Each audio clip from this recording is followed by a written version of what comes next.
What's up, guys? Welcome to the Walk On Warrior podcast, where we prepare young student athletes for next level success. I'm your host, Coach Z. And listen, I am super excited for our guest today. Listen, it hit home for me growing up watching this guy play as I was a freshman and he was a freshman. We're going parallel through our high school and college careers. And listen, he's an inspiration. And I'm going to have him tell his story in just a moment. But he was a all-conference all Pac-10 conference player, and he was also a third-team All-American player. Made it to the NFL, played for the Minnesota Vikings for a few years. And listen, he's got a ton of knowledge, ton of wisdom, and I'm super excited to have him on the podcast. And well, without further ado, Keenan Howry, welcome to the Walk On Warrior podcast. Yeah, man. Thank you. Thanks for having me on. Appreciate it. Absolutely. And hey, I always like to start podcasts off with a little icebreaker. And so I'm thinking, so you played football, you were an Oregon wide receiver.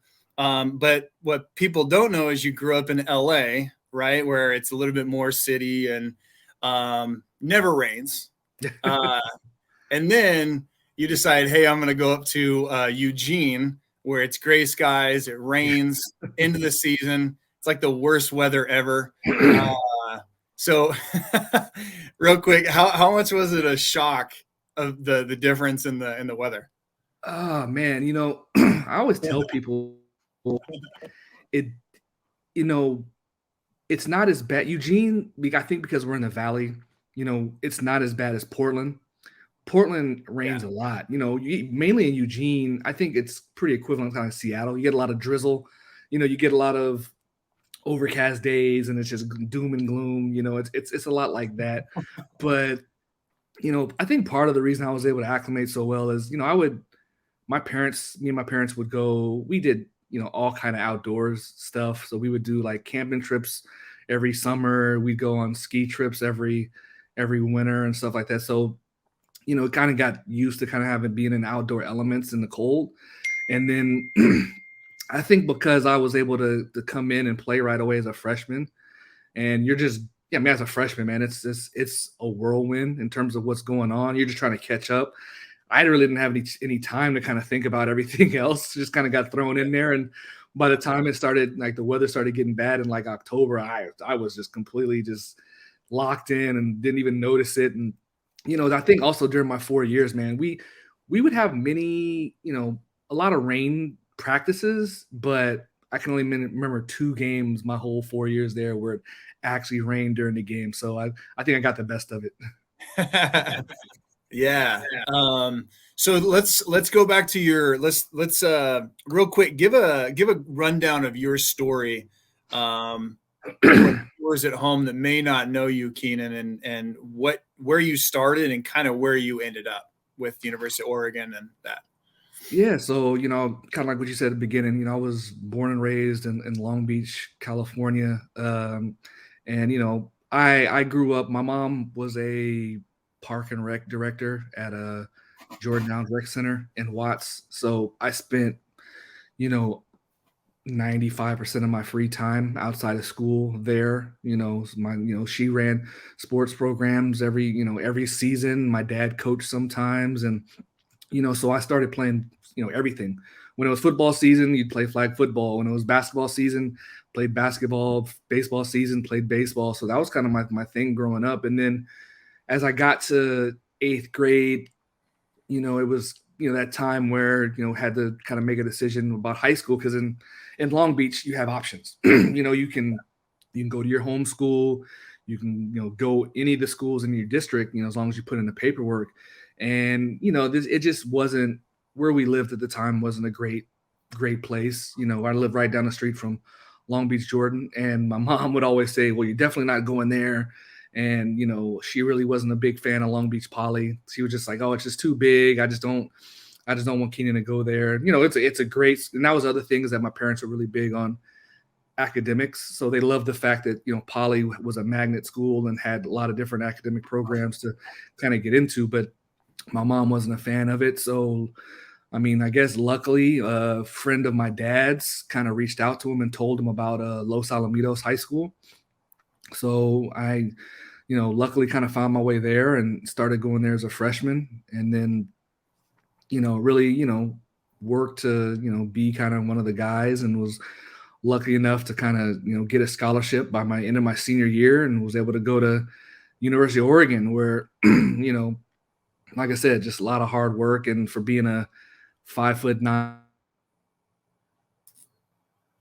5-pound freshman, walking into a big time Pac-10 school, it's kind of remarkable to consider and say I was able to come in and start as a freshman and started all 4 years. And like you said, I was able to make some Pac-10 teams and All-American my junior year, and we were able to do some pretty good things on the field. And then, luckily, all the work paid off, and was able to get drafted in the 7th round by the Vikings. I was really lucky to play there for 3 years, and then played 1 year with the Seattle until I, kind of tore my hamstring in half. And that kind of hindered a lot of things and kind of slowed it up and kind of put everything on the back burner. But yeah, that was my playing career, and kind of what I went all through. And yeah, it was a lot of fun, a lot of hard work, and, a lot of sacrifice. So it was definitely a lot of fun. Yeah. So when you're talking about your upbringing, and I always ask kids this, or when I'm talking to them about kind of their road and where they're at, I always ask them what their home life is, because building relationships and having mentors when you're going through your high school days is so important. And I always, for the longest time, I'd always hear that quote of "it takes a village to raise a child," and it really does. Obviously, your parents are your first your first teachers, but at the same time, it's like, well, guess what happens when you leave home? Now 80% of your day is around other kids, it's around teachers, it's around coaches, whatever. And I know you talked a lot about your parents and how your parents were an influence. You were growing up, did you have a pretty good, because I know Long Beach can get a little bit rough at times. There's certain areas that can get a little bit rough, but did you have a good friend group and people that you were around that were helping you kind of push through some of the, those type of things? Well, yeah, I mean, when you're a kid, man, you don't really notice a lot of the, the stuff on the outside. I had my friends who I lived with or lived around in my on the block, who, we were, all the way up until, I got to high school. I mean, we were always together, whether it was weekends, during the week, we were, going to riding our bikes to the park, doing kid stuff, so we really didn't really see a lot of the, as the community kind of went downhill, we didn't really see a lot of the stuff. We kind of just did our own thing and, kind of had fun with it, Yeah. So being how big were you in high school? Let's say when you first started kind of high school, and I always got to bring that up because this is a very important point that I bring this up, because when we're talking about recruiting, we're talking about this walk-on warrior thing, you're going to have kids that are going to be overlooked, right? So, but that's the thing, is kids will end up leaving high school, and then they'll develop, and then they'll blow up. So for your situation, I know that you went into Oregon about what, 170, 159, 170, something like, not even that. So to kind of put a timeline on it, so I really don't know what I weighed my freshman year of high school, but I know like by my sophomore year, I weighed like 130 pounds. So and then I think my junior year, I got up to like maybe 140, 145. And then my senior year, I think I was 150. I actually stepped on campus at Oregon at 155 pounds. So man, yeah, that was kind of my progression, if you want to call it one. Yeah. Well, I think that's, like I said, I think that's really an important point to bring up. So when you were in high school, did you where'd you say you went? Los Alamitos? Yeah, right? I went to Los Alamitos High School. Yeah. Yeah. So when you were at Los Alamitos, did they have much of an off-season program or anything like that? Yeah. So I mean, my high school coach was John Barnes. He was a great high school coach. He did a lot of, won a lot of games, won a lot of championships, and did a lot of things. And our off-season program, they as soon as football was over, they were in the weight room, lifting weights and doing all this stuff. But I would go directly to basketball, and then, like I said, I played baseball up until my sophomore year of high school. And so I was, kind of, doing bouncing from one to the other to the next. And it wasn't, the culture of how weightlifting was run at the time wasn't one of, there wasn't a lot of information given to us in terms of saying like, hey, this is going to help you develop into a better player. It almost turned into, it was kind of like babysitting. Like, hey, you have to be here, do Yeah. this, just do what we say. It's like, hey, your three lifts. Hey, you're doing bench press and curls today. Tomorrow we're going to do squats and leg extensions. So it wasn't really a program as much as it was just like giving us something to do. So it kind of, went into something where it was like you kind of resented it, and it's like, I got to lift weights. It's just like I'd rather be doing anything else other than this. And I think, as I, developed and matured and got to college and kind of realized like, man, this is your lifeblood. This is where everything kind of starts. Like you have to have this foundation. You have to and I think that was just because I had a great, strength and conditioning coach at Oregon and Jimmy Radcliffe. So it was kind of put into my mind right then and there, like, man, this is really important. And this is kind of where, it all started. But yeah, in high school, it wasn't a big deal. And that was kind of always me and my friends to this day always kind of mess around, and that our coaches would say, oh, if you can't give up press, that's because you need to get in the weight room more. You need to lift more weights. You're getting pressed up on the line of scrimmage. You got to lift more weights. And, we, at the time, we were like, I don't know how this kind of goes hand in hand. But, it wasn't a big, lifting, culture at that time. Yeah.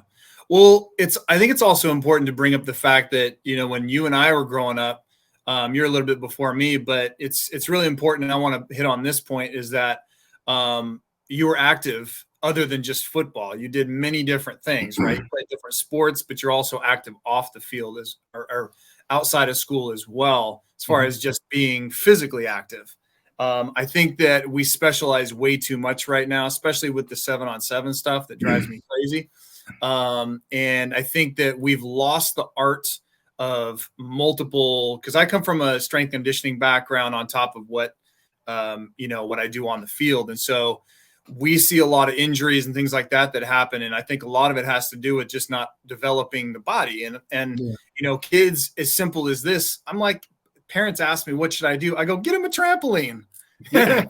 Go and just jump. Remember, we used to crack our heads, we'd bust our arms, all that stuff. But you're being active. You're doing something fun. You don't have to go and necessarily sit in there and do curls, right? Who cares? But just being active, being around people, learning communication skills, learning all that kind of good stuff. So talk to the multiple sport athlete side of things and how important that is. Yeah, man. It's just, I mean, for myself, like I can only speak for myself because I went through it, and kind of like what you said, you develop different skills. I mean, the football skills that you have, like 95% of them do not translate to basketball. As we go from one to the next, like, the movement, the moving around, making a cut. Yeah. But it's a lot more, especially being a receiver, you're talking about going from football to basketball. Now, all of a sudden, like, now I'm in a defensive stance. My knees are bent all the time. Like I'm having a slide, and then, I'm dribbling the ball and I have to, kind of have my, your triple threat stance. It's like, so it's a lot different. Some do transfer, but it's different. So you start to develop kind of different type of skills. And then you can kind of see like, oh, I can take my different triple threat moves from basketball and kind of apply it to like my receiver release and how this kind of goes hand in hand. And, my defensive slide and how that works when I'm, playing defense, and how I can't cross over and, do these things. And then you talk about baseball and didn't also like the spatial awareness of basketball, of like knowing like, hey, I know this guy's here. I know where the ball is. I kind of have to know all these things and what's going on. I can't just be so singularly focused on like guarding my guy. And then in baseball, just the, the hand-eye coordination, the use of depth perception when it comes to like judging a hit ball or a pitch or a fly ball, line drive, and now all the mental aspect of the game that it takes to go from baseball, you kind of get to use all these gifts and all these tools to kind of, once you do get to that point where you're playing one, like I think they all can come in handy. And kind of like what you're talking about in terms of specializing, like I have my son who's 9 years old, and, we're doing I mean, we kind of went into it with me and my wife saying like, we're not going to just do one thing. We're going to allow both my kids, my son and my daughter, to do whatever they want to do in terms of like, as long as they're enjoying it and they're still engaged and active within it and they still want to do it, we're not going to say no. So, my kids, both play baseball. My son plays flag football. They're both in gymnastics. They do, Yeah, great. they do dance. They're doing martial arts. They're doing a bunch of stuff. And I try to talk to as many kids and as many parents as possible about like, hey, don't, because even at this age, at the 7, 8, 9 year age, we run into so many parents now who are just like, oh, well, my son is only doing soccer. This is all he's doing. Or, oh, well, my son is only doing baseball. He just kind of, baseball is his thing. He goes from, little league into travel ball, and that's just all he does. And, I tell him, I was like, yeah, but what happens in 2, 3 years when he burns out and he doesn't want to do it anymore? Yeah. You're going to feel bad as a parent that you feel like you wasted all that time and money by putting all that energy in that. And then now your son or daughter is going to be to a point where they're going to be looking for something else to do, or they're not going to do anything at all, which I think is a big travesty. And I think more kids need to be more involved in multiple sports, multiple things, multiple activities. And it is the culture. I seeing it firsthand with my son and daughter, knowing how the culture of travel baseball is, and how travel baseball, not so much, but how soccer is, in terms of how it's like, how they try to put a lot of pressure on you as a parent in terms of like, hey, well, if you really want your son or daughter to really be good and make the A team, he's got to come to all these practices. And then we Yeah. do also offer additional training on the side, so they kind of try to loop you in and rope you into that, like you have to focus 100% on, if you want this for your son or daughter, like it starts now. And we've fought it for the last 3 years, and we're Yeah. just allowing our kids to just kind of play whatever they want and however much they do. And yeah, it's tough on us. We got to show for them back and forth and do all Yeah. these things, and our schedule is full. But we think that at the end of the day, it's going to benefit them most. Well, we're going to talk about parents in a little bit, because I think that is, or parenting, I guess, is that's a huge factor with a lot of things. But here's two things that I will mention about what you just mentioned. So when you're playing multiple sports, you young student athletes and you parents that are paying attention and watching this. So as a coach, as a recruiter, okay, you talk to any recruiter out there, and even if you look at the NFL or even in the NCAA level, they recruit off of multiple sport athletes. I'm telling you right now, I go to a coaches convention and we talk about that. Every single one of them will take that kid over a specialized kid, unless it's like some special, 100%. So that's number one. So it gives you an opportunity to get recruited in a different way than what you would think, as far as, coach coming to my game and watching me play, or they come through the front door and they're looking to fill a database recruiting. And that's a huge, that to me is huge. That's number one. And number two, always remember this, parents: if your kid doesn't play another sport, you don't know if that kid may be better in that sport than playing football or whatever sport that you've probably failed in and wanted to be, you know what I'm saying? You wanted to work, go through your kid, so I think those are two major factors, because at the end of the day, if a kid ends up deciding, hey, I want to go play after this or after high school, you have to put yourself in a position to go and play at the next level. And and like you said, going from basketball to baseball. And growing up in Oregon around your time period was Troy Polamalu. He was in the same league as us around your age, but he played all three sports. No one talks about that. Troy Polamalu was an all-state He was a really good baseball player, right? Didn't he get drafted, or was close to getting drafted in baseball? Listen, shout out Troy Polamalu. I'm going to get you on this show. I'm telling you. But listen, that guy tore everybody apart on the football field, but he was even better as a running back, played another position.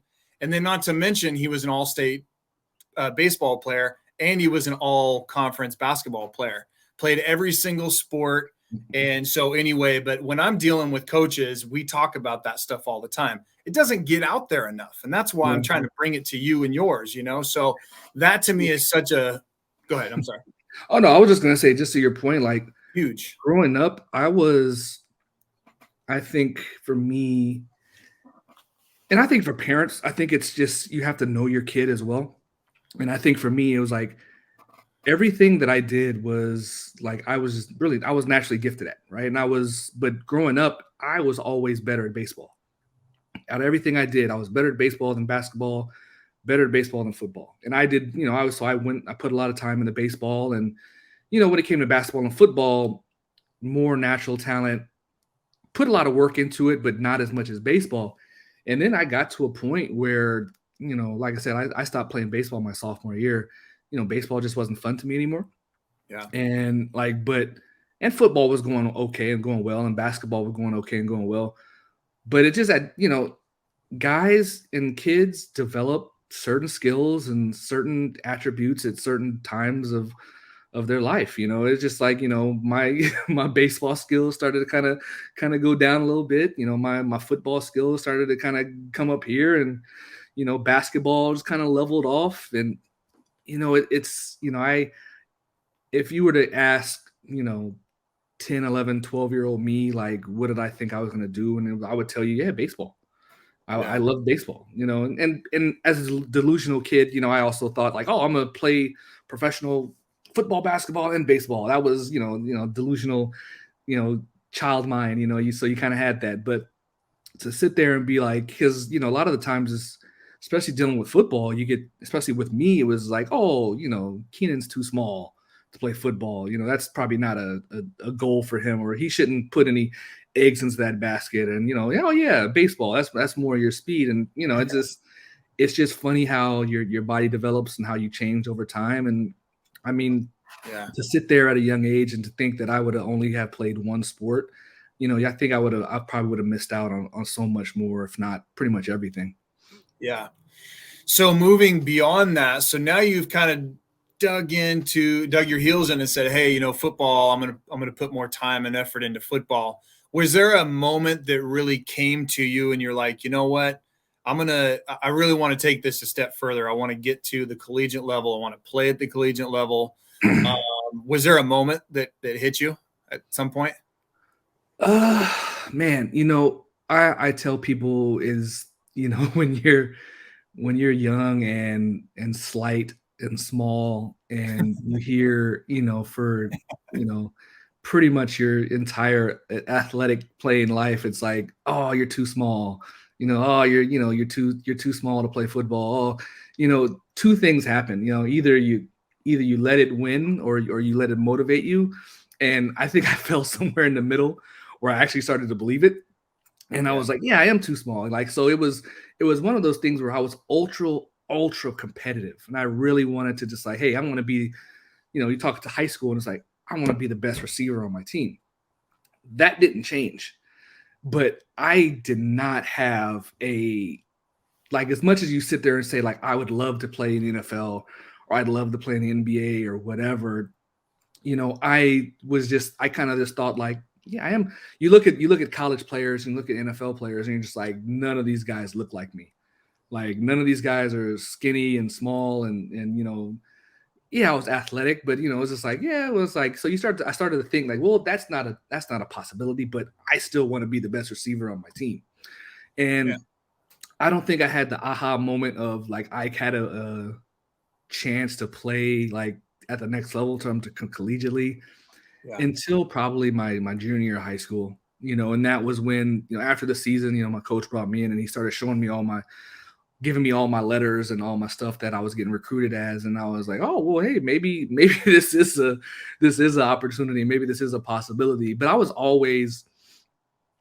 still put the work in, regardless, because like I said, inside of me, like I had that thought that no matter what, I was going to work to be, the best, like I wanted to be the, it went from being, I want to be the best receiver on the team to I want to be the best receiver in the league, the best receiver in Orange County, the best receiver in Southern California, the state. Like that was what really pushed and motivated me. And, and luckily, playing up there and at Los Al and being around all other great athletes, there was a lot of great guys who were able to motivate me as well, because, it's one thing to say that and be like, hey, this is what motivates me and pushes me. But then when all the other guys are getting accolades and getting recruited and getting, these big time things, that just kind of pushed me even more. Like, oh, okay, I got you. I'll show you a little bit of how much better I am than these guys. So yeah, it was like, that was kind of my thing. But yeah, in terms of like when did I kind of have the spark that hit me of like, hey, I can do this. Yeah, it wasn't until probably my junior year in high school.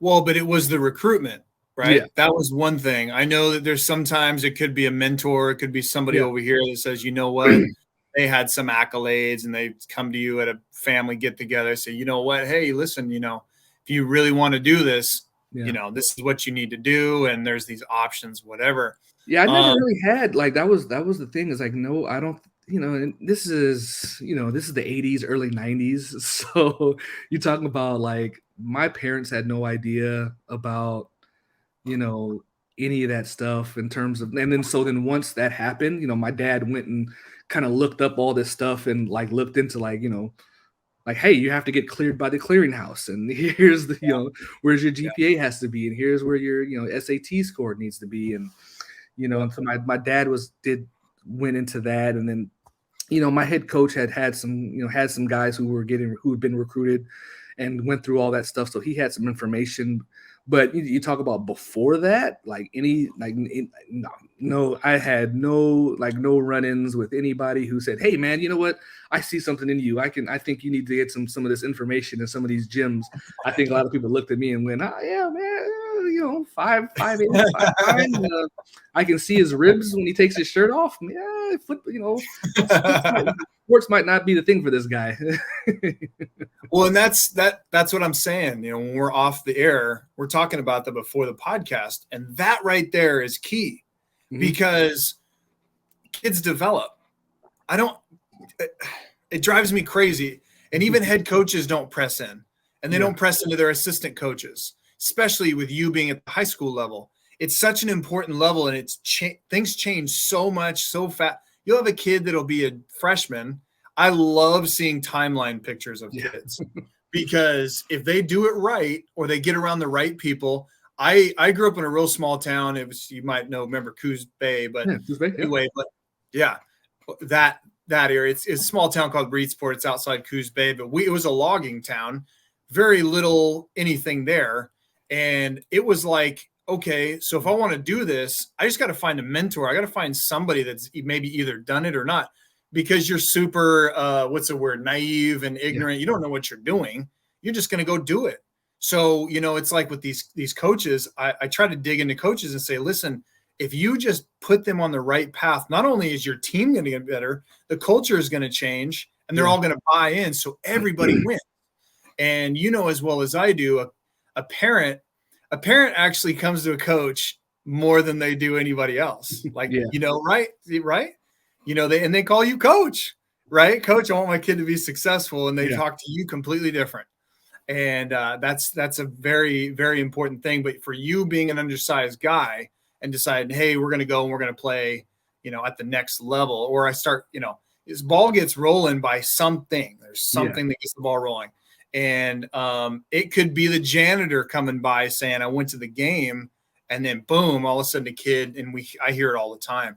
So I really wanted to hammer that home, because what you said is really a key point in a kid deciding to or not to go and pursue this passion or this, goal that they wanted to do. Now I want to ask you, because you went to probably a pretty decent sized school there in LA. Now you went one direction. Do you have any stories or any examples of kids that went the other way, that decided, nah, somebody told him no, he just, you know what, I'm going to believe them, I'm going that way? Is there anything that maybe pops up? Not that I could think of. I mean, there's tons of tons of, my friends and kids who, like you said, like, I mean, we all grew up in the non-information age. So Yeah. none of us had any information like they do now. So, if we weren't getting that from, the coaches, or we weren't getting that from, an older brother or a cousin or somebody who was already associated with that, it was, you were kind of out in the dark, kind of out in the cold in terms of, like, Yeah. knowing anything that had anything to do with getting recruited, or what I needed to do to get recruited, or, and that's the other thing is, like, after my junior year, and I started getting some letters, like, me and my dad just kind of started putting my own highlights together on, VHS HS tapes, like literally sitting there with the two VCRs, play, Like record, pause, fast forward, trying to remember, I want to put this on there. And, like, yeah. that was, and that wasn't because that was something somebody told me. We were just like, well, how do we get these coaches, since I am being, looked at by some coaches, like, how do we get others? Like, how do we get somebody else to look at me? And because, there were, at the time, there wasn't a scholarship offer. There were just, letters, and, the little Yeah. very unpersonal, hey, here's a info card, fill this out and send it back. So, we just kind of, and you got to also think, the 90s, and, you kind of just do what you hear or see on TV, or which, one of those things. And, Yeah. so yeah, it was a lot of hard work, a lot of grinding back then. And, I wish, like I said, I wish I had somebody in my life at that time who, could have pointed me in the right direction, or give me that, that advice. But, like I said, I'm not everybody's story. Luckily, I had really good parents, and really good dad who was kind of on me all the time about always wanting to get better. And that kind of just instilled in me the same stuff, and me being competitive, it kind of worked out. And I know that not everybody has that same story. Not everybody has that same support system. And, like you said, you hear the stories after the fact of, and you talk to guys like, oh yeah, well, I was, I quit because, I wasn't playing, or, I quit at my freshman year, or I quit playing my junior year, and, this, that, and the other. And you just kind of think like, damn, man, this is an athletic person. Or you see, like, or whatever. And it's just kind of, you just try to talk to as many people, especially kids nowadays, in terms of just trying to give them the information, and give them all the insight you can, and, try to help them along as much as high school, boys probably don't want to listen and don't want to hear. You still try to give it to them as much as possible. Yeah. Well, shout out Mike Hass. I talked to him, what was it, a week or 2 weeks ago, fellow wide receiver. And of course you had a chance to bump into a few times. But we were talking about just taking a chance, right? So when you get to that point, it's like, okay, so now I'm motivated to go and try and pursue this. Mm-hmm. So number one, one thing that keeps popping up that you keep mentioning is putting in the work. I don't care what you're doing as far as putting in the work. I mean, it's like, as a high school kid, you need to mold what your situation is, whether it's on the field, off the field, recruiting, all that kind of stuff. With all the information we have out there, I think it's like kids do even less work to get themselves out there, right? And me being a recruiter, I'll ask simple questions. The kids have never heard of certain things. There's a lot of kids that don't even go on social media and put themselves out there. And I'm like, well, you can't be showing, money. You can't be, it's like we're going backwards, man. Yeah. And so when we're talking with you, guys like yourself and Mike and all these, it's like you only had one day a week to show off what you had to do, or show off what you could do. Yeah. And I think it's important that we take a step back and say, okay, huddle's great and all these different things, but it's time we go back to the foundation and say, listen, hard work, determination, perseverance, and getting around the right people, and see where this thing can go. But unless you take that chance of actually rolling the dice on yourself, right? Because you being 5'9", 155 pounds or whatever, most people would say, well, you don't fit in that box. And I'll be honest with you, me as a recruiter, I'm talking to these coaches, NAI all the way up. They're not going to give you a chance. They're not. It's just, and so you have to position yourself right? Especially if you're in that situation, you end up becoming a JUCO or walk-on guy, positioning yourself in those avenues, right? And if you could do it and I could do it, click, click, click with the freaking VHS. And for you kids at home, clearly you don't know what that is.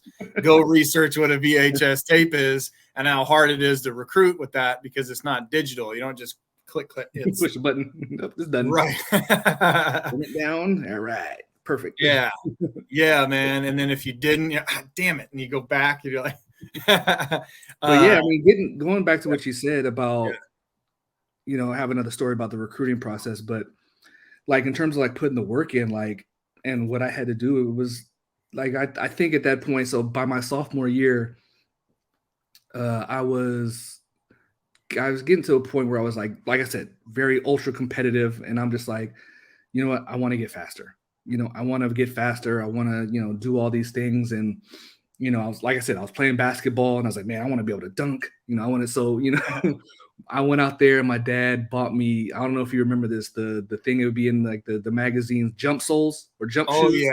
Had the Oh, shoes, yeah. had the big block on the toes, and you would just go out there and do all these jumping exercises, and would just put your calves on fire for like 2-3 days, and did that. And then like these guys came out to the high school like during my sophomore year, and they were promoting their workout company called Fast Twitch, and I was somewhere where I went for, and this was like they were doing like some Rocky IV Drago type stuff where they were like have the machines hooked up to the computers.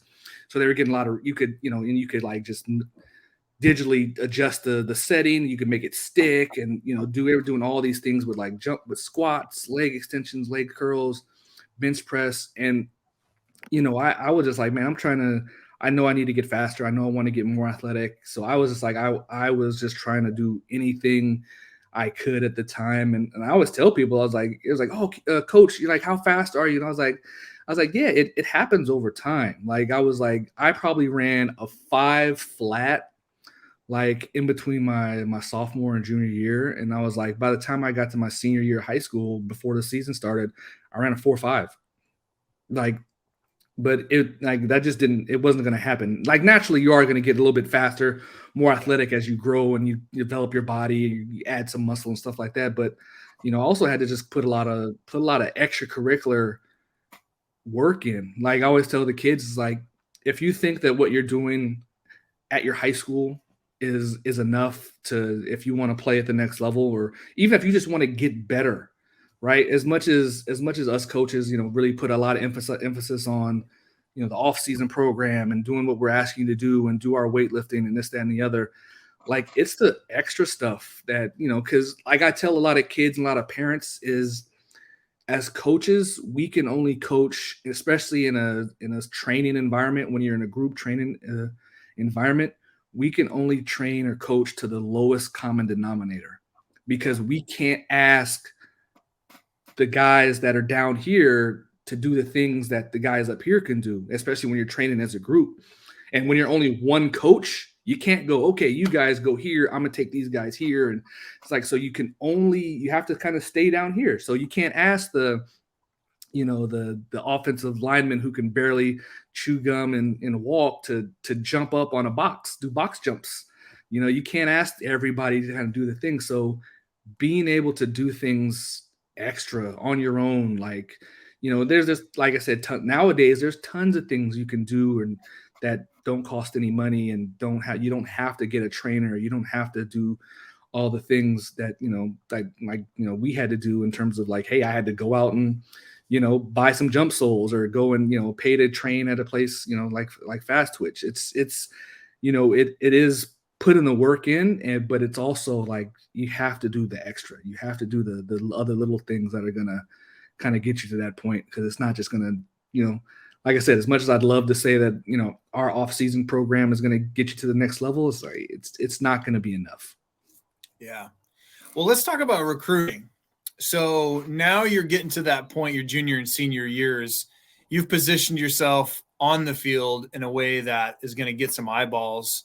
And whether a kid is getting heavy recruitment or not, You still have to put yourself in a position, whether it's on the field and do all the business stuff off the field. But let's talk about going into your senior year, through your senior year, with recruiting.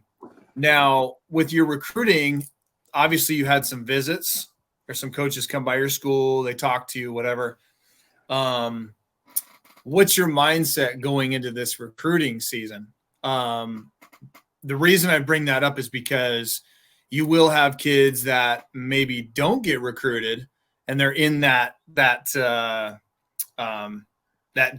that meeting when a coach comes by, he says, hey, who do you guys have? There's 5 guys here. They're really looking for you, Keenan.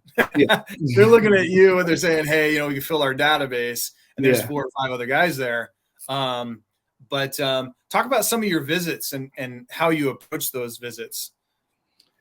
Yeah. So when the coaches luckily for me, like when I was in high school, we had already, my freshman year, we were the number one, like the varsity was the number 1 team in the nation going into the season. So, and we had guys who quarterback went to BYU, a receiver went to Tony Hartley went to Oregon. Stan Guinness went to USC. We had a defensive lineman who went to Cal. So, there was already that kind of buzz at our school that, we had some pretty good guys, along with Long Beach Poly. So we would kind of already get those guys coming through. And then by my junior year, we had 2, really big defensive linemen, who were really they both ended up going to USC, but they were getting recruited. So, luckily that's a good starting point to have other great people on your team to get recruited to where they can be there, so they can come and see them. And then, hey, by the way, who else you got? So they were already coming in, and, coach would also mention me and kind of bring me out, and I would come and talk to some of the coaches and this, that, and the other. And they would, we would just have a kind of simple conversation as to, how's school, what are you doing? Like, what's your senior year look like? How was your year this year? And, what do you think about our school? And would you be interested? And, just kind of, normal groundwork stuff for the coaches. But, then as it gets kind of more involved, then they start, calling, and, then there's letters and all the other stuff. And for me, like, it was to a point where, I would get the information, and I think my recruitment was weird because none of the, that we would call the Mountain West schools, none of the Mountain West schools recruited me other than Nevada. But then also I got recruited by Oregon, Washington State, Oregon State, a little bit of Arizona State, a little bit of Washington, which was weird because I was like, well, if all these schools recruit me, why don't any of the Mountain West schools, recruit me or anything like that? So that, I always thought that was a little bit weird, but I would just kind of go through the motions of, which schools do I like, which schools don't I like, where do I see myself going? And, it was a fun time, but it was also very stressful. And, because everyone's like, oh, this is a big decision. This is a big decision you have to make. And, it was stressful. It was a stressful year and a half. Yeah. So talk about, there's 2 things and they go hand in hand: ego and big time in coaches. Mm-hmm. So you're in a situation where you're at a good high school. We're going to talk about recruiting in just a second, the alternative ways to get recruited. Yeah. But because you just mentioned one, but you're not having an ego and not big time in coaches. Yeah. Right. Because all of a sudden, you have a lot of these kids, and I run into this a lot. Right. So a kid will big time a coach. So, well, I don't want to go to D2. I don't want to go this. I don't want to go that. Yeah. And that just goes along with your ego. So now how did you keep your ego in check while you have Washington State, you had Oregon State, you had Oregon, you had a couple other schools that were definitely digging in. Kentucky, I think So yeah, Kentucky, Kansas. Yeah, it was like obscure, like obscure schools. But yeah, so for that point, what kept me? It's mainly my mom and my dad. Basically my dad, because he always would find ways to kind of keep me humble and keep me grounded and kind of not feel myself as much as, I probably wanted to. And I think that paid off a great deal because my thing was like, I wanted to go wherever I was wanted, Yes. and like I could tell kind of right away where I wasn't, and it would kind of turn. I'm like, oh yeah, well, like going to like UW when Washington was kind of recruiting me, and it was just kind of you meet with them, we went up there one summer in between just to kind of felt off. And I was just like, yeah, you know what? I don't think this is going to be the place for me because it's like I just have a feeling, and I think the big thing is like, I have my dad was pretty much with me on the recruiting path the whole time. Like we went through everything and we would go through it. And, like I said, he always found ways to humble me and keep me on that path because, whether it was me having a great game or me, doing something that I thought was awesome, he could always sit there and point out the 2, 3, 4, 5 things that I did wrong. and he wasn't shy about telling me. He was like, yeah, you dropped that one pass, or yeah, you didn't get open on this route during practice, or why'd you let this guy hem you up or whatever. So that my whole thing was like, with that, and this is from a young age, because he's a really competitive person, and so am I. And so that just got instilled in me to where it's like got to the point where it's like, hey, I just want to.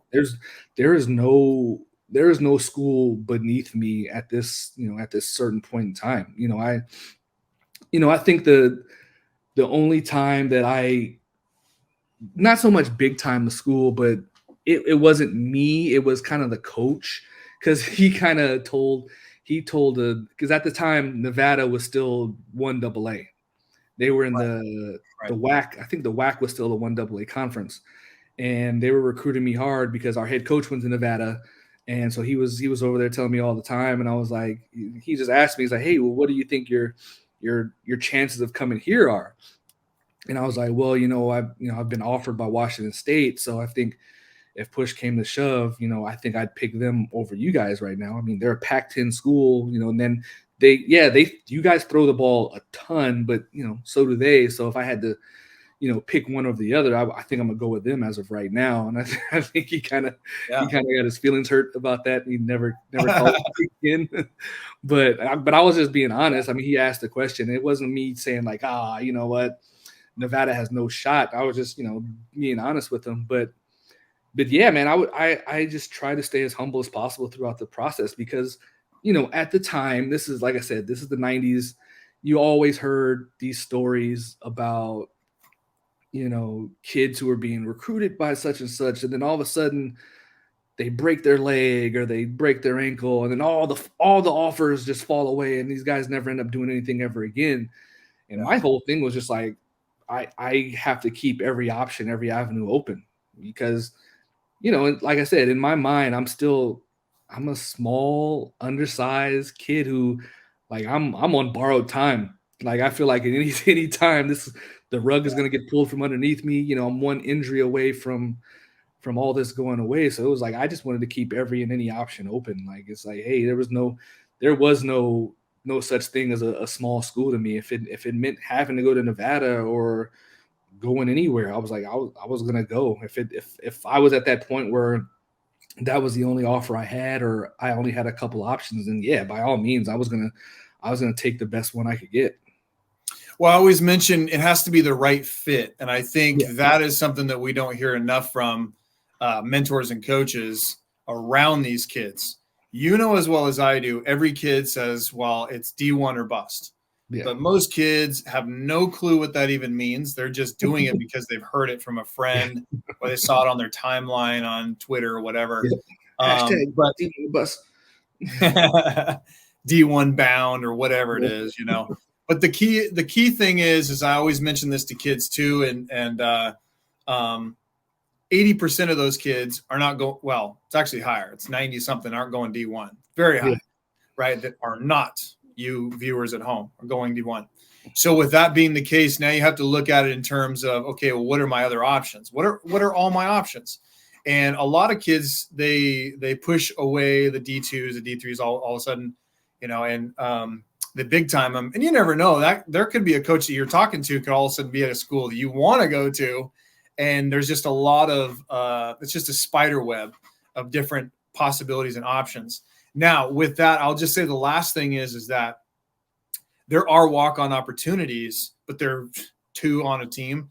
And then there's also all these junior college opportunities. As well as I do, there's right now there's 66 schools in California that play junior college. Got news for you, viewers. Aaron Rodgers was a junior college guy. Hollywood Brown, who kicked our butts, he played. So you've got all these guys. Josh Allen. Here's a key point with that is just because you're not getting something you think you should get, it has to be the right fit. And great option because you end up finishing at the same point, right? 2 years, get recruited again after you develop. Kids don't understand. They don't think, well, and mostly parents, let's be honest, because they don't want to go to the country club and say, hey, my kid's going to whatever community college. He's going to Stanford, which the kid's probably going to go and hold pads for a year. It drives me crazy. It's like you're going to go and – so one point that you mentioned earlier is you went somewhere based on the fact that we're going to try and get you on the field. So if you're not going to get on the field right away and you're going to hold pads all the time, you're going to be miserable. I mean, no shade to Oregon, but the weather changes. There's no beaches, palm trees, bikinis. And now you're in a bad situation. Get your head on straight and say, listen, junior college, it's not a bad option, right? And I think it's starting to gain a little bit more momentum again. We're here in San Diego. You've got 4 schools that play at a pretty high level that get recruited. Achilles Smith, shout out Achilles. He went to Grossmont College where I'm at. So, I mean, the list goes on. If you want an opportunity to play, you can play, and you can play now, and there's options. Anyway, that's my rant for the Yeah, I mean, with that, when, like you said, when you're everything aligns, I think what first and foremost what you have to be as an athlete and somebody who's being recruited, I think you have to be honest with yourself and be like, when I'm choosing a school, like, what are my top things? Like, do I want to just go to, is number one just being a top tier program? Is number one that you want to play early? Is number one, like, I want to be in a big city? Was number one, like, I want to be somewhere where it's a great camp? Like, you have to figure out what your number one is, because now when it comes down to all these schools that are recruiting you, or however many schools are recruiting you, you have to now take that in consideration. I know with me, my big thing was I wanted to go somewhere where I didn't need to play early, but I just wanted to have an opportunity to play early. Right. And I knew I did not want to go to a team that was bad. I wanted to go somewhere there I had an opportunity to play early, and the trajectory needed to be at least pointing up. And I tell kids all the time now, it's like, I sat down with my dad and we wrote this out. Like, we put a a spreadsheet together saying, like, hey, here's what I would like to do. Here are all the schools that are recruiting me. Like, we would go and what's their depth chart? Hey, this guy's a senior. There's 3 sophomores on the roster right now. There's they have 4 freshmen that they just brought in from last year. So now that's that. And it's like, so doing all that late. I think the biggest thing that frustrates me is I don't think they don't do the legwork beforehand. And then all of a sudden they show up on campus and it's like, well, what the hell? Why am I not playing? It's like, well, did you know that they had 4 freshman receivers that they brought in last year? Did you know there was two all 5-star quarterbacks on the depth chart as freshmen that they brought in? Did you know that going in? And that always makes me wonder when kids choose schools. I'm just like, did you put the legwork in on your part to figure this out beforehand? Because I knew that. So my final decision came down to Oregon State, and Washington State. And I knew Oregon State, this is the Mike Riley era, and they had just transitioned when he got there away from running the double wing to more pro style offense. So they were low in terms of receivers. They didn't have many receivers. Like I said, their trajectory was going up. So I was interested. And Mike Riley was a, great recruiter. Him and Coach Johnson did great jobs recruiting me. So that's why I was interested. I knew Washington State had just came off of playing in the Rose Bowl in 97, and that whole receiver group were seniors. And they had a couple freshmen, but they didn't have any receivers. And I knew that Oregon only had Tony Hartley coming back. Now they had some freshmen, but in talking to the coaches, they're like, "Hey, it's still up in the air. They haven't really shown a lot as freshmen." And that's the thing. Like, you can come in and have an opportunity to come in and play, because outside of Tony, we don't have another receiver. Now at Washington State, they ran a 3 or 4 spread offense at the time, which was just crazy. So the other two teams in Oregon State both ran pro style. So that's the other thing. Like, where did I see my chance? Which is why I really had Washington State as my first school. And I was like, well, they run a spread offense. They throw the ball. They need help at receiver. I think I'm really good. I think I can go in and play, So they were always my top. I had Oregon State as kind of second, because the same thing. I was like, they're gonna pro style offense. They don't have any receivers. Like, I think they're on the way up. I think they can make some big plays. And then there was Oregon. I was like, they're a lot further ahead of where those other two schools were, but they had 3 freshmen that they brought in the year before at receiver. They had another guy who had played as a sophomore, so it was going to be Tony, there's another guy, and a couple other guys. So they had some established guys who could possibly come in and play. So the option wasn't there. And then so how it worked for me was I went on my visits, and it all just worked out. I talked to the coaches at Washington State, and they said, yeah, it was the weirdest recruiting trip I'd ever been on, because they were so locked in. They were just so all about me. They're like, man, we really want you to get here. We can see you doing big things. You're going to be in this offense. This is going to be awesome. You're the number one receiver that we're trying to bring in. Da, da, da, da. And then, our plan for you is we're going to bring you in, redshirt you, and, have you come in and put some weight on and get you ready for the seasons. And I'm just like, redshirt? Like, so I'm not even going to get an opportunity. Like, so I'm not saying this, but I'm thinking it. And I'm just like, so you're already going in knowing that I'm not going to play my first year, so it just kind of, it put me off. Yeah. And then Mike Riley takes the San Diego Charger job. So Oregon State went out of there. So then I went to Oregon, and, Coach Peterson, Chris Peterson, who was the receiver coach at the time, was just very upfront with me. And he was just like, look, we have Tony.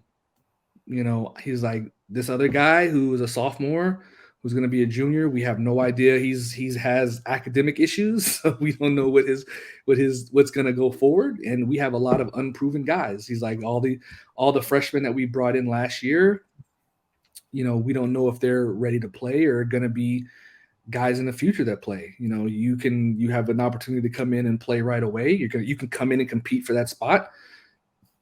So and that's why I made my decision. I was like, I'm gonna roll the dice and go to Oregon, and I think this is gonna be the best thing for me. And then the funny thing is that Washington State ended up recruiting another receiver who ended up starting for them as a freshman and returning punts. And I was just like, yeah, but I had to come in redshirt. So I always kind of took it personal every time we played Washington State to kind of talk to them about that.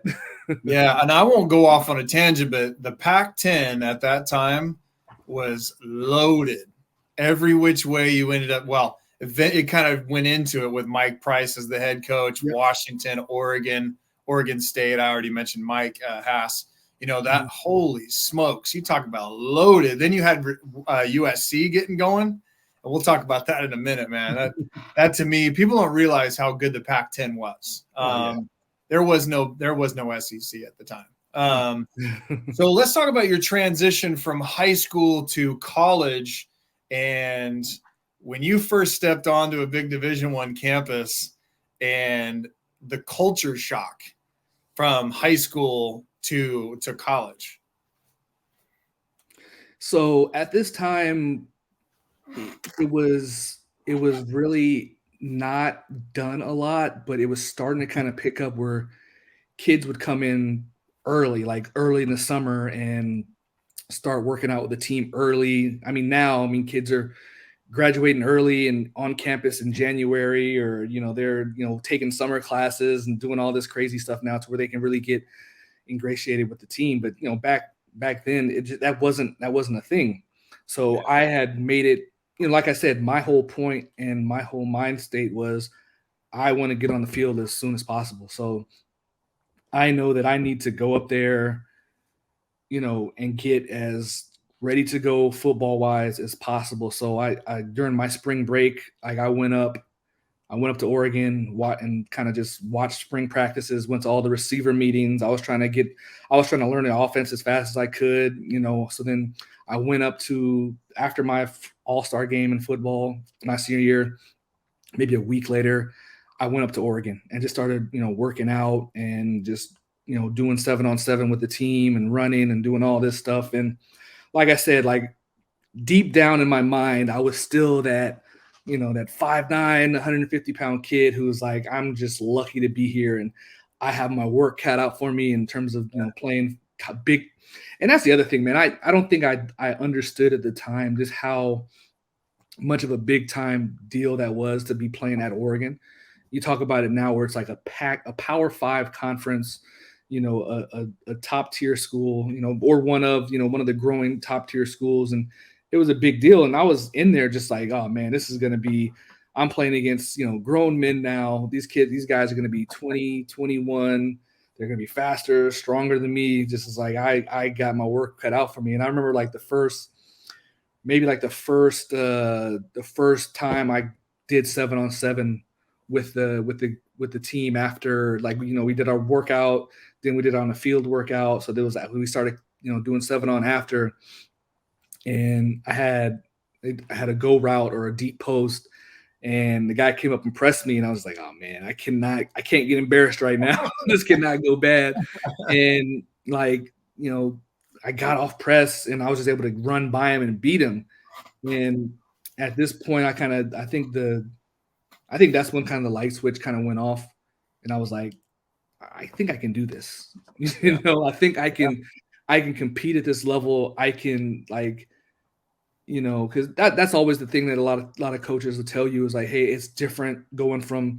I always tell people the biggest transition isn't going from the college to the NFL, because especially if you play at a Power 5 school, because you're playing against guys who are really good, really athletic. So your transition, if you go to the NFL, yeah, guys are going to be fast, but you should have gone against guys that are fast and strong and all that. But going from high school, where you're playing against 18-year-olds, 17-year-olds, 16-year-olds, to now you're playing against guys who have been in college for 4 or 5 years. They're 21, 22. They're grown. Like it's a huge transition. And I think that's just the light switch went on for me at that point. And I was like, I can do this. Like, this is, I think I can hang in here and kind of get some things done. And I just, got up there and, put my head down. And like I said, tried to learn the offense as fast as possible and just did things to get me on the field, man. It's just working my tail off in terms of going out there, running routes, catching the ball. And yeah, it was, that's why that was the biggest reason why, because I don't think that if I would have just showed up day one to report for summer, in terms of like, hey, this is the day everybody shows up, get your gear, and then you go into practice. Yeah, I wouldn't have been prepared. And I was just like, and that was the thing, is like, I think me and like maybe one or two other kids did that at the time. And, it was, I would have been so far behind, or I wouldn't have been in the position to play, just showing up on whatever that was, the end of July to start practice. Yeah, that I wouldn't have played. So why do you think a lot of kids, when they get these 5-star, 4-star, 3-star ratings, they end up getting an offer, they go to these big schools, and they don't make it after a year? It's a lot. Big. Yeah, I mean, and this, like I said, this was Oregon, and this was, Oregon at that point would probably be the equivalent of probably like Arizona State right now. Arizona State right now. Like they can probably, they're in the cusp of making a big jump, but they're probably mid to mid high. And so that's what Oregon was. And so we didn't have a lot of 5-star. We didn't have any 5-star guys. We had some 3-star guys, some maybe a couple 4-star guys. And, they got up there and you could see it was just like they were in the deep end. They were swimming. They couldn't keep up. It was a lot to try to take in. And, they ended up having a red shirt. Some guys left. And, it's just, it's kind of what happens. Well, and for the viewers at home, I got news for you. There's no such thing as stars when you get on that campus, right? And nobody gives a crap about that. It's all about coming, putting the work in, and then just trusting what you can do as far as development. Coaches are looking at you, Keenan, from a 4-year standpoint or even a year, right? But they're saying, okay, well, he could develop by the time he's out of here. We want him to do this, but we have him on a timeline. People think, well, you got a scholarship. It's a 4-year contract. You're good to go. They're not going to take it away. But after that year, it's like, you have those exit meetings for kids at home. You don't realize, but at the end of the spring practice, you have exit meetings and coaches will tell you what you're projected. They may even just tell you to get the hell out of here. You're gone. It just, that's the reality of this walk-on warrior thing is those are the little tidbits that kids don't ever hear about. And that's where we run into that with the junior college, willing to have kids show up that are these 5-star players or 4-star players. And they're all like, I can't believe this happened. It's like, well, I can. It happens all the time because you didn't have your head on straight and you went to a big school and thought you're going to get on the field right away. And you're going to do regardless if you play right away, there's still a developmental process. And that's one thing I wanted to ask you is when you were on campus and you got the right mindset, you're busting your butt, and you're developing as a young student athlete, you're getting bigger, you're getting faster, you're getting stronger. You went through, I guarantee you dropped some passes, some big passes in practice or whatever your freshman, sophomore years. Now it's all about creating a new identity on this campus. Who cares about Los Alamitos? Forget it. That don't matter. That's just in the program. That's just where you're from. Now it's all about what's your legacy going to be moving forward at University of Oregon, because you're going to be known more as University of Oregon grad and what you did and broke all those records than you are Los Alamitos for the most part, right? Yeah. So when you're on this campus, talk about making a name for yourself and setting yourself apart, because not a lot of guys do. Some guys will get on the campus and they just want to kind of be the 80%, show up and kind of just go through the motions. And those are usually the ones that get in trouble, whatever. Not to name some names, but talk about separating yourself, because you had a phenomenal career. And I promise you the diehard Oregon fans know Keenan Howry, but you went from a certain point to a certain point, and that's what separated you when you were on that campus, right? Yeah. I mean, like I said earlier, just having the mindset to say, hey, I want to come in and play right away. So like I said, I took my spring break and I was like, I went up to Oregon. I wanted to go up there and, get as much out of the offense as I could to where I could. So when I came back in the summer, it wasn't like learning a whole new language. I was going to be, not on par with everybody else, but I was going to at least be a small step behind where everybody else was. And then, like I said, I came in early and started working out, from day one, that I could, after I graduated and after I played in the All-Star game, I came up and started working out right away. And, I think the biggest thing is that I didn't let anybody else get me off track, and it's funny. Like I always think back about, my time and like, being up at Oregon and, we'd be in those receiving rooms and, coach would always say like, hey, what do you have on this? Or, hey, and my thing was like, I know, like I made sure I knew what I was supposed to do and what was going to transpire. So I would answer like, yeah. And I would get some crap from some of the other receivers about it. Because like, oh, you're a kiss ass, you're kissing ass. You're just, trying to get Coach P's good side. They would make these noises and stuff like that. And I was just like, it was just kind of weird. I was just like, why wouldn't you want to know the answer or say it? Or like, no, I know what I'm supposed to do. Like if the question's asked, like, and you have the answer it. So I was like, I think that was one of the big things that when I got there, and then when the other freshmen started coming in, like my thing was to like, nah, man, we have to be on top of all this. Like we have to know what the hell we're doing, because that's what helped me. Because I went into freshman year camp, I played Z, I was behind Tony, and then I started playing the slot because I knew what the hell I was doing. And then by the third game of the year, Coach Pete came to me. Like, this is the funny thing about it, is that by the third, so the first game, I played a little bit, not much, but I played. This next game, played a little bit. Like I was hopping in and out of the lineup. I'd hop in there, played a lot, but didn't do a lot. So we're going into the third game. We're playing UTEP, and Coach Pete was like, "Hey, I need you to stay with me. I need to talk to you after this." So I'm thinking, here comes the talk. I'm about to get red shirted. Like, it was now my thing was like, I'm okay with it, because it's like, hey, if I'm not playing a lot, I'd rather not waste my year.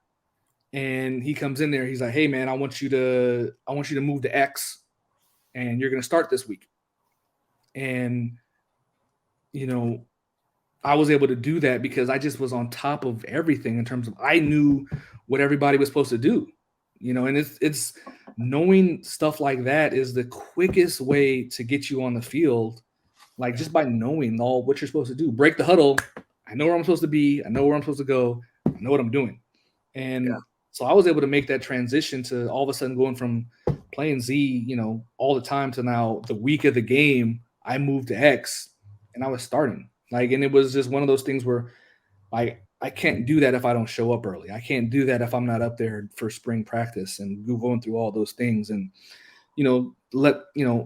on top of all the other stuff in terms of, the lifting weights, the running, the, doing all that stuff to get ready for the season, you have to know what you're doing. If you can't break the huddle and know exactly what you're doing, there's no way a coach is going to ever have confidence in you to put you on the field. And, because his job is on the line, especially at the college level. Like, he's not gonna go out there and put you out there so you can make a mistake.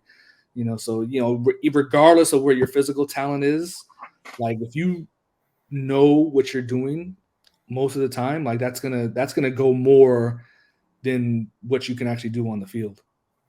So 2 words come to mind. I'm a big word person. So now you're in the situation you are. Let's talk about attitude and let's talk about patience. Because when you get to a certain point, now you start seeing some success. You get catch a few balls.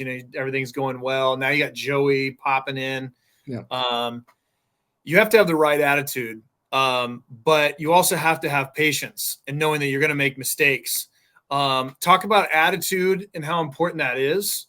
But doing that through being patient. You got to be patient, right? But you got to have the right attitude as you're going through this. Let's talk a little bit about that. Yeah, I think it's, my attitude going into it was, like I kind of said earlier, like, my thing was, like, when I was in high school, was like, I wanted to be the best receiver on the team, best receiver in the conference, and so on. And that was my attitude. Like, I was like, all right, my sophomore year, I think I'm pretty close to probably the best receiver on the team. Like, my shot now is like, I want to be the best receiver in the Pac-10. Like, I want to be the best receiver in the nation. And so that was my attitude going into it. And, in terms of how that worked, was like, that's just the work that I put into every single day. It was like, I challenged myself to try to go out there and prove it, every single practice, every time we were out there. Like, I didn't want to drop any balls. I didn't want to do any missed assignments, no mental errors, and then on top of that, it was like, I always knew, like, hey, Coach Pete just recruited 3 new receivers to come in here. They're bigger than I am. They're probably faster than I am. That just drove and motivated me to, like, keep pushing and keep working my ass off, so that it's like, no, I don't want somebody to come in and take my spot. I'm going to make this my job. Like, nobody can come in and take this, and then that was my attitude. So I just went after it and kept getting after it. There was no, like I said, to me, I was always that 5'9", 130-pound kid who, like, didn't even get looked at to play football. So, and then in terms of being patient, man, I think in today's football, it's a lot harder to have patience, just because, like, teams are throwing the ball 40 times a game. There's a lot more opportunities to get the ball. So I think your patience is tested all the time as a receiver. I think for me at that point, like, yeah, we threw it 20 sometimes a game, maybe. And it was, that was our offense was basically, around running the ball, throwing it to the tight end, and especially when we got into the red zone. So I think having, I mean, that kind of kept me patient, knowing like, hey, I may only get 3, 4 passes this week. I may only have 2, 3 opportunities to catch a ball. Like, so I got to go out there and make sure I'm open, make sure I get open, make sure I know what I'm doing, make sure I do the right route conversion if it's a different, different zone or different if it's man. And then lastly is just catch the damn ball when they throw it to you. Yeah. That was my thing. Is like I was like, I cannot let the ball hit the. And I think that was something that started with me in high school, because that was the coach's like thing, is like, we do not.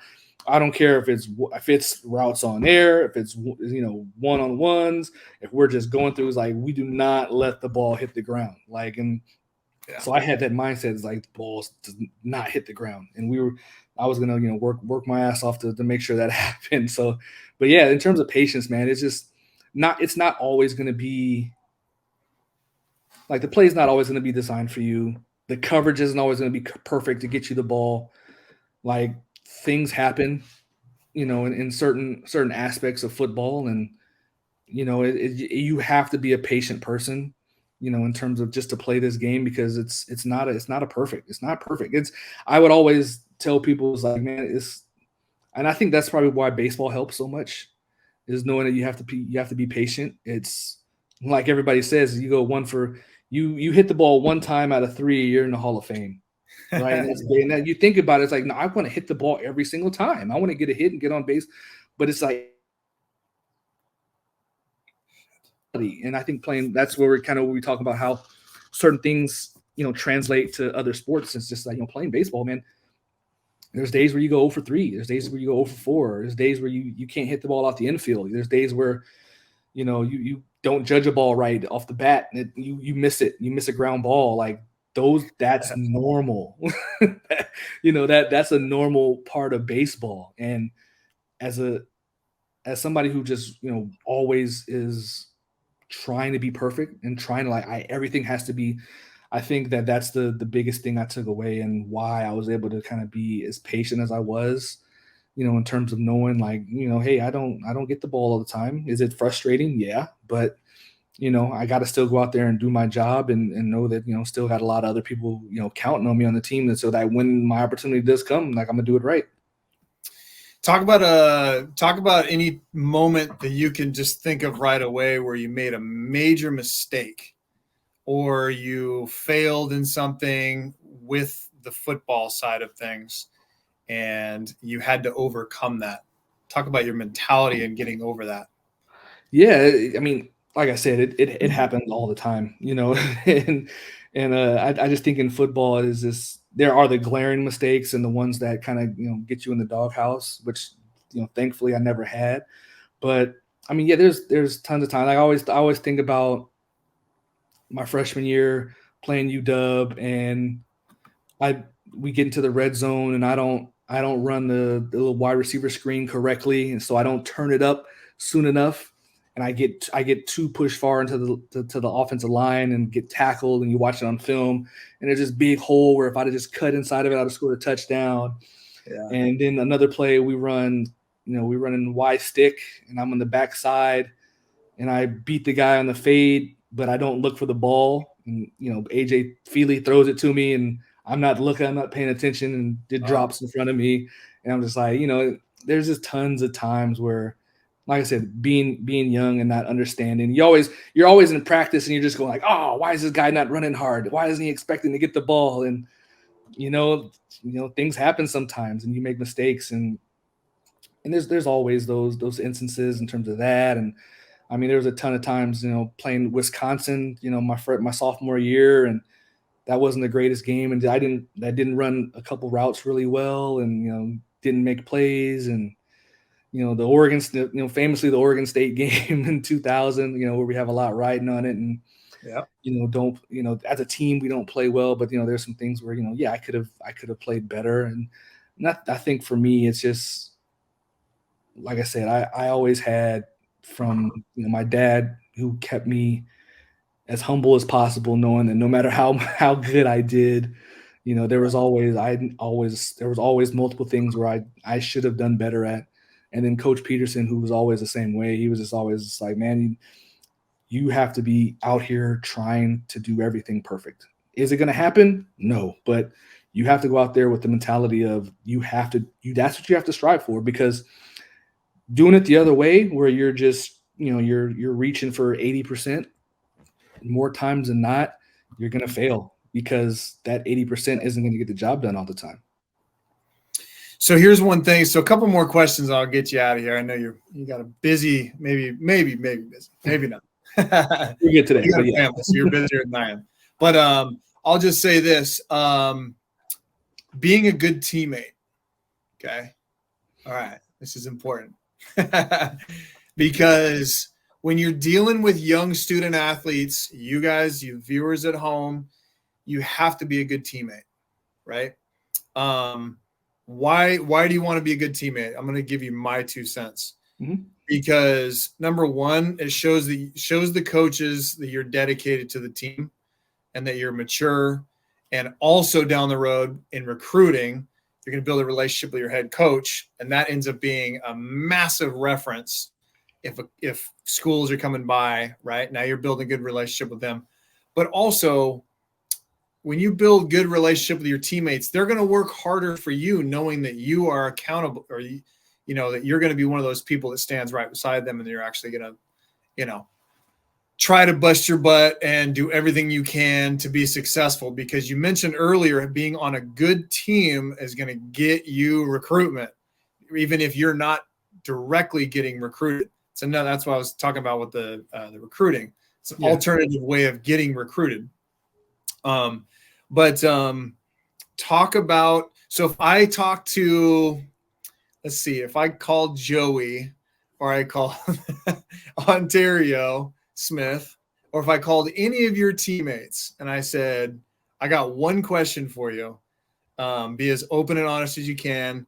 What kind of teammate was Keenan Howry when you were around him? They'd probably say he was the worst. No, I'm just playing. No, they would probably say that I was really quiet, really to myself and reserved, but knew everything, like was on top of everything he had to do, and really made and got the most out of everybody else in that receiver room. Like, and that was my thing, is that because those are the guys you spend 95% of the time with, right? The guys who are in your position group, like you're with them together at practice, you're with them together in meetings, you sit together with them in team meetings. Like when you're in the hotel, you're probably staying in the room with one of them, and they become, your good friends. And probably off the field, when you're on campus or you're doing things off campus, you're probably hanging out with them as well. And like I took it upon myself to, like, hey, as soon as these guys come in as freshmen, like I'm doing everything I can to help them get acclimated and get ready to go, because I know that's what I came up here early to do, and didn't really get the most help with it. So it was like, hey, I'm going to try to help these guys, because I knew what pushed me and what motivated me. And I knew that, hey, having guys behind me who were really good, who were going to get the most out of me, would make us better. So it's like, hey, I need to get this guy caught up, because I know that if I'm on the field and if this guy's going to be on the field too, it helps that he knows what he's doing. Is it going to suck if he beats me out? Yeah, but I know it's going to push and motivate me to kind of get better and kind of keep that way. And that's why I think for me is like, I had, for the 4 years I was there, it's like I had great motivators like in that room with me. It was like I knew this, like, man, I played with Sammy Parker, for 4 years. I played with Jason Willis, Marshawn Tucker, Tony Hartley, and it was like I loved and appreciated the competition, and I wanted that to be all around. And I think the worst thing you can do is walk into a situation where it's toxic. right? It's where it's like everybody's out for themselves. Like, we're just like, oh man, I'm not helping you. I got my things to worry about. Because then it's just like you just don't, like, if I'm not getting that love and respect from one person, like why would I give it back to you? Like, and the thing is, this is a team environment. This is a team game. Like, I want to see you succeed. Like, your success helps my success, helps the team success. And if being in a position group or in a locker room where it's toxic and nobody gets along and we're just all out for ourselves, like it those never have good endings. That's where guys transfer. That's where teams kind of implode, and that's why you see those teams that are like, man, these teams were like on the path, they were on the right path, they were on the right trajectory, and then all of a sudden the bottom falls out, and now they've been cellar dwellers for the last 5-10 years. Because what ends up happening is you get those singular mindsets in that locker room that, like, I'm above the team, I'm above everybody else, like what I have going on is more important, I can only focus on myself, and to the extent, like, yes, you have to focus on yourself, you have to focus on improving yourself and getting yourself better, but you can't let that get away in way of the relationships that you have with, well, like I said, these are guys that you spend 95% of your college career with. You're going to see these guys every single day, whether it's in the locker room, on the practice field, in meetings. You're going to have classes with them, and it's like you can't have such a sour relationship with it, even if you are competitive, even if you are like, I'm trying to take your job, I'm trying to take your spot. Like, you can still have that, but still be a great teammate in doing so. Like I said, I would never have, like, I can always think about having, Keith Allen, Paris Warren, Demetrius Williams, like having those guys on recruiting trips and knowing like I had to keep them off the field by improving myself, not by doing anything malicious that was going to keep them off the field. But I was like, no, these guys are coming in, like Coach Pete has entrusted me to host these guys on recruiting trips and kind of lead them as their freshman years. So it's like, I have to do the most I can to where these guys, are a reflection of me. These guys are going to be the ones who I was like, I have to get these guys on the same page, do everything I can, because at the end of the day, like, if we make this receiver room better, that's what's going to make us better as a team. And I know that's one of the things that, I think I've heard about that.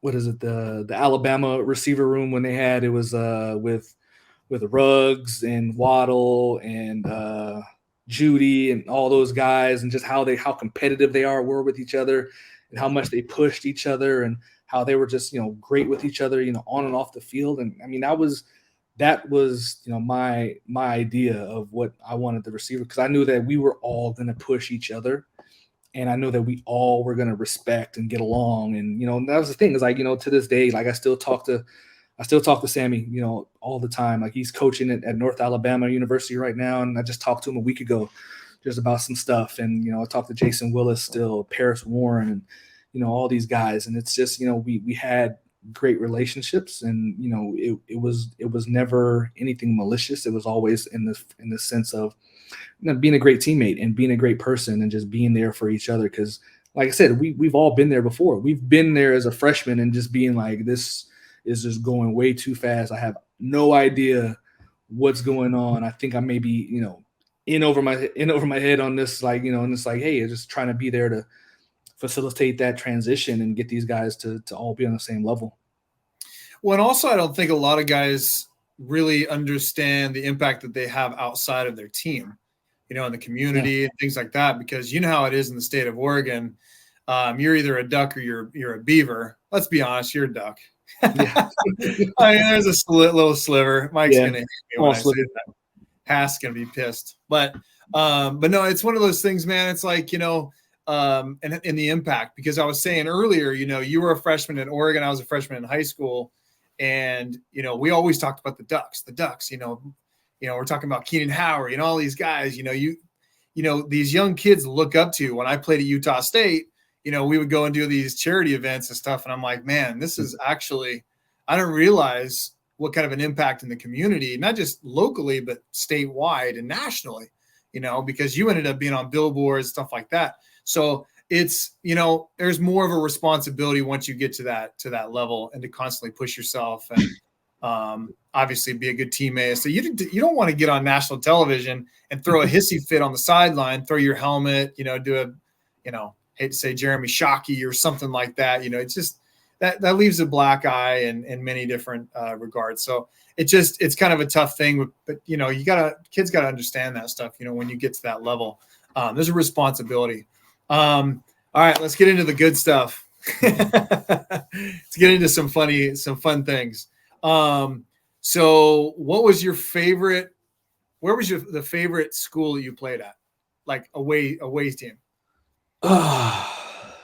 So I'm gonna say, so first and foremost, like being at Wisconsin, to hear the jump around for the very first, this is, like I said, this is 2000, right? So it hadn't been this big national thing about how, how everybody kind of has, like, how Virginia Tech has their cool entrance, and every stadium is different, and so like that. So it wasn't really well known. Like, I didn't know about it. So all of a sudden we're sitting there, and the fourth quarter is about to start, and there's first couple chords of a jump around comes on, the dun, dun, and the crowd just goes crazy. I'm looking around like, what the hell is going on? And all of a sudden they start playing jump around, and I kid you not, the whole entire stadium, you just see just a sea of red jumping up and down. That was probably the best, opposing stadium experience I've ever been in. But the place that I loved playing in the most is either a toss up between the Coliseum and the Rose Bowl against UCLA and SC. It was, like I tell people, like I never had any intentions on wanting to go to SC or UCLA, just because I had a vision that I wanted a college experience. I wanted to go away from home. I wanted to go and do things in college. So I didn't want to go to those two schools. But the fact that I didn't get recruited at all by them just kind of just stuck it to me. So I just always loved, like, going down there playing, like, playing in front of my friends and my family from home, but then also being able to go down and play against those two schools who, like, really didn't show me any attention, and being able to play there, and it's just like scoring touchdowns, catching passes, and just hearing how quiet these big stadiums can be, like, when you make plays and do things against them. I always loved, and that was my biggest regret, or not regret, but just side note, that I only got to play at the Coliseum once, but I played at the Rose Bowl 3 times. So it was I guess it was kind of one and the other. So, but yeah, those are my 2 favorite places. Where was your favorite place to eat in Eugene? Hawaiian time, without a doubt, man. It was just a big. It wasn't a big thing. It was just a small. It started off as like a small hole in the wall spot in Springfield, and it was awesome. They showed love to a lot of the athletes and the student and the football team. So when they first started off, like, we would go there and they would hook us up, like, give us more than what we actually paid for, or sometimes hook us up with free food, and then to see them kind of branch out and start new locations. But yeah, it's still to this day, I still go. That's always my first stop whenever I go to Eugene. I got to go to Hawaiian time. Well, Tracktown Pizza, I know, is extremely popular. Yeah, Tracktown is great. Been around forever, man. Yeah, no, for sure. That's funny you say that about Springfield. No one ever brings up Springfield when talking about Eugene. It's always just Eugene. But Eugene and Springfield goes together, right next to each other. There's literally right across the little bridge. You're in Springfield. Yeah. Did you start wearing flannel when you're up there? No, never. That's the thing, is, like, as much as me and my parents were very outdoorsy, and, like, we would, like I said, we would go camping every summer. Like, we would, do all these things. Like, I never had a want to kind of do that stuff when I got up there. And, everybody always talks about, like, oh, it's so awesome to go up and, float down the river, or go camping and do all these things, or, do that stuff. I don't know. I just guess I just wasn't really, didn't want to get into all that stuff. Did you ever buy a little rubber ducky that they float down the Willamette? No, I never bought one, but yeah, but I know my parents had a ton of the rubber ducks. Well, you know what I'm talking about, right? On the Willamette, they would let all those thousands. Yeah. Yep. It was always awesome. Yeah. But yeah, never bought one. Yeah. What was your favorite moment being a football player at Oregon? You can't say the Beaver punt return. Everybody says that. Obviously, That's everybody else's. That's not really mine. Yeah. I mean, my favorite moment of playing at Oregon, I think it's definitely, man, this has been 4 years of memories, and just kind of hard to kind of think about one, but it's multiple, because there's such big deals, man. It's beating SC in the triple overtime my freshman year, beating Washington my sophomore year when they were like 5th in the nation, beating, them and UCLA back-to-back weeks when they were both like top 5, beating Texas in the Holiday Bowl, beating Colorado in the Fiesta Bowl. Those are all like, really big moments. Like I always tell people like that, yeah, those are just, program, establishing big time markers that kind of push the program forward, man. It's kind of hard to kind of, if you take away the Oregon State game, you say, oh, you can't use that one, then yeah, it's pretty hard to kind of pick one. That's why I always get on Kenny Wheaton about, and everybody likes who takes, oh, the pick is so great. And I always tell people, like, they still had 2 or 3 games they had to play that season, right?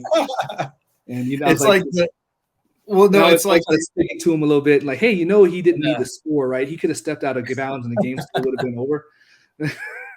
Well, you remember, so back in 1980 when the U.S. hockey team beat Russia, everybody talks about how it's the greatest thing ever. They still had to play in the game.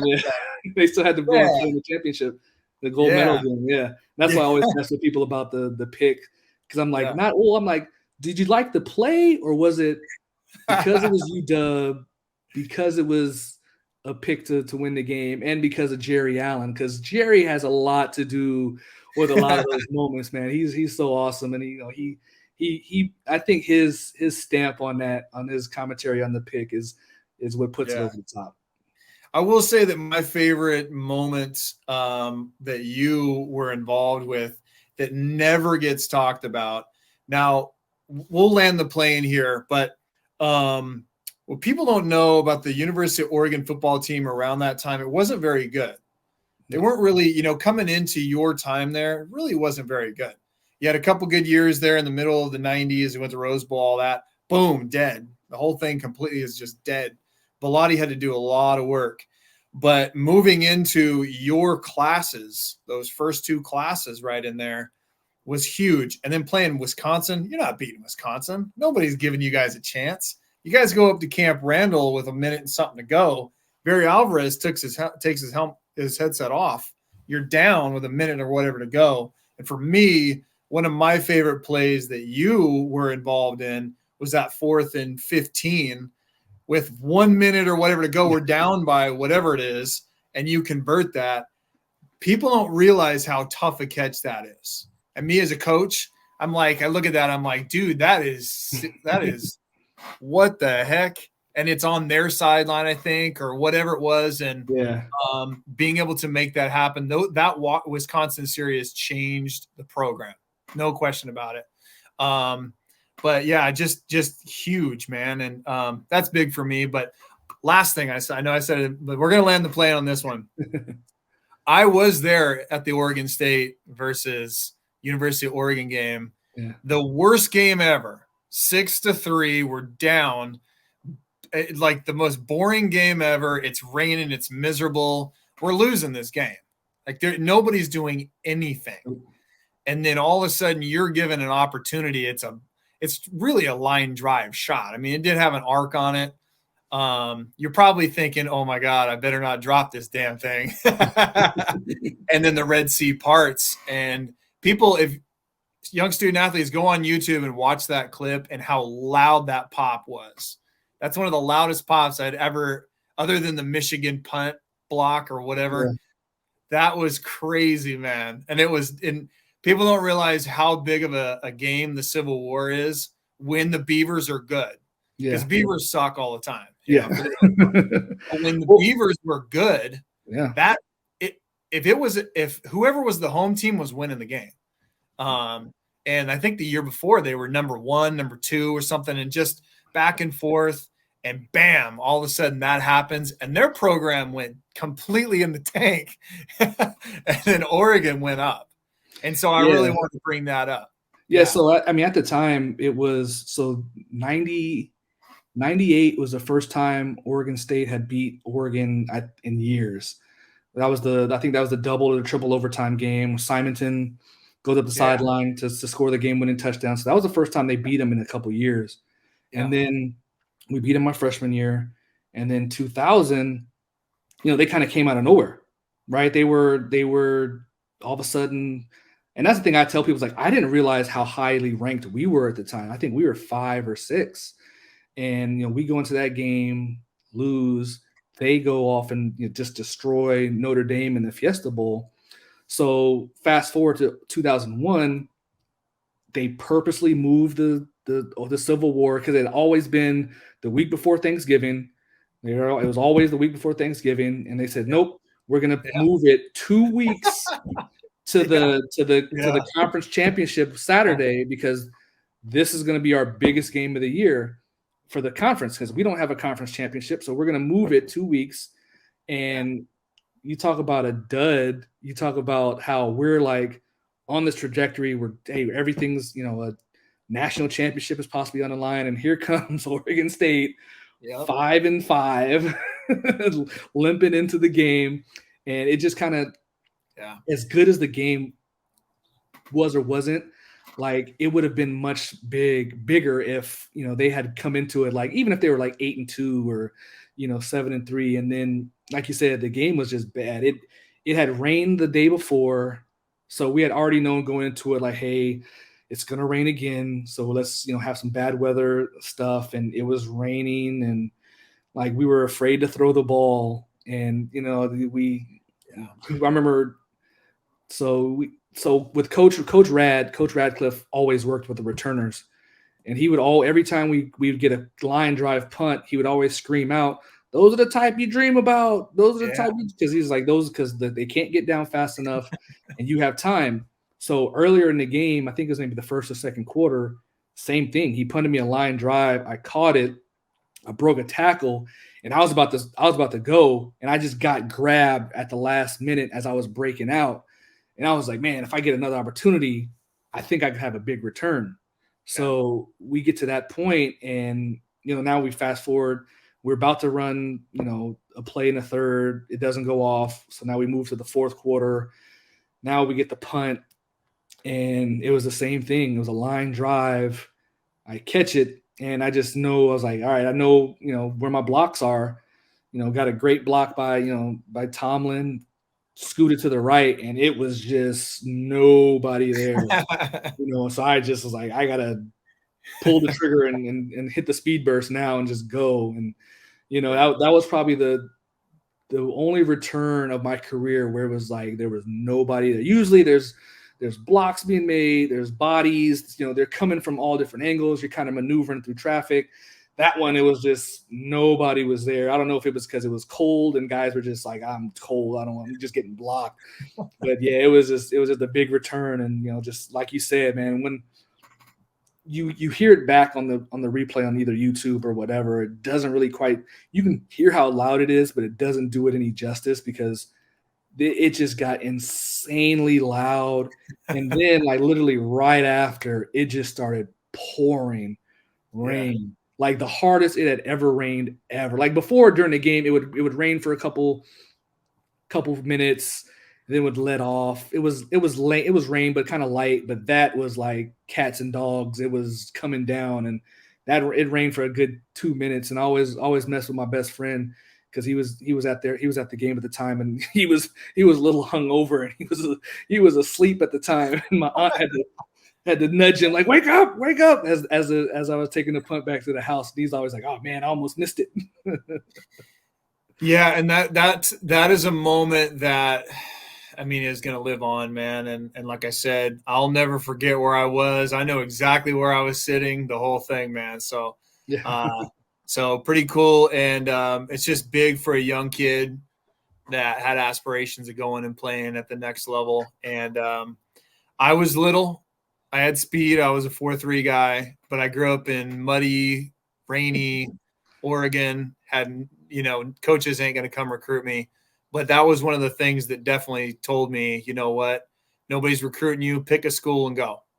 Yeah. And so that's one thing, I definitely want to, push on you right here. But all right, man, is there anything you want to plug before we get out of here? No, not at the moment, man. I'm just plugging along at Country Day down here, trying to win another championship. It's tough sledding down here, but if you're in San Diego and you're bored on a Friday night, come check us out. We got some pretty good games this year, and now that the landscape of San Diego CIF is going to be different with the playoff section, it's going to be pretty interesting having some good playoff battles here. So yeah, come check us out. All good. And hey, listen, go check out Walk On Warrior podcast on YouTube. That's Walk-on Warrior. Listen, we're pumping out videos, content every single week with a lot of really great guests with a ton of knowledge and wisdom. If you're not getting on there, you're missing out for sure. And so, listen, I always like to finish. Well, also, hey, don't forget, I got a course coming out next month. It's going to be going over everything that we're talking about here on the podcast, all the previous podcasts about recruiting, how to set up an email list, how to, set up your highlights, your social media, and prepare yourself to be a businessman, for the road of recruiting, if you so choose to head that direction. So, but also reach out to me on social media. You can also reach out, I'm sure, to Coach Howry. If you guys have any questions on anything, mentorship or, whatever it is, whatever the case may be. But listen, so Keenan, I always like to end the podcast this way. And it goes like this. Listen, you young student athletes and you parents, it's not about me and it's not about Coach Howry. It's about you guys. We'll see you guys on the next episode.